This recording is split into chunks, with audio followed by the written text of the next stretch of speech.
UPPL दलनि central कमिटिनि बिथोन बायदि बिटिआरनि सिङाव थानाय जिल्ला कमिटि UPPL बिथांमोनखौ कन्वेन्शन खुंनायनि आरो जोंहा UPPL दलनिनो 100 एजेन्डासनि बेयो मोनसे एजेन्डा। तो दिनै फुंबिलि समाव उदालगुरि जिल्लानि UPPL दलनि थामथि जि जथुमा आरो बे थामथि जथुमानि जि डेलिगेट हल आरो फुंबिलि समावनो बेखेवनानै होनाय जाबाय। दा बे डेलिगेट हलाव जोंनि दलनिनो सेन्ट्रेल कमिटिनि बिबानगिरि बिथांमोना फैगोन।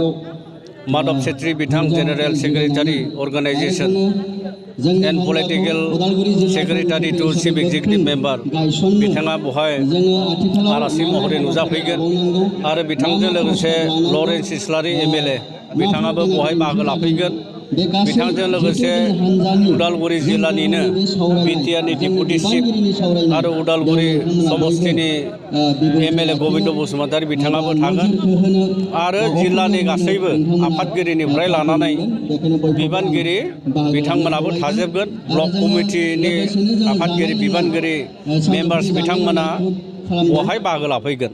दा डेलिगेट सेसनाव उदालगुरि जिल्ला कमिटि UPPLनि जे बानजायनायाव जानाय बहाय गैया होनना बुङोब्लाबो 1500निख्रुइ बांसिन माने 2000 मेम्बार्सफोर बहाय डेलिगेट सेसनाव बिथांमोना बाहागो लागोन आरो बे डेलिगेटआव बहुत मोजां स्ट्रेटेजि पलिसि बेबायदि माने आलाप आलोचनाफोरा जागोन। जोंनि UPPL दोलोआ जाहाथे भबिष्यताव गोख्रोंसिन स्ट्रेंथेनिंसिन आरो गोहो बोलो आरो मोनसे डिसिप्लिन हिसाबै जाहाथे फैबाय थानाय जि सानफ्राव बेबायदि गोख्रों आरो गोरा दाफुंनो हायो आरो बिनि थाखायनो नैबे डेलिगेट सेसनखौ जोङो लानाय जादों। दा बेनो जोंनि ओनसोलाव दिनैनि समाव मोनसे सान्थि परिबेसा जायगा मोनबाय आरो जेब्लानोखि सान्थि परिबेसा जायगा मोनो अब्लानो जौगानाय आरो डेभेलपमेन्टआ हान्थियो।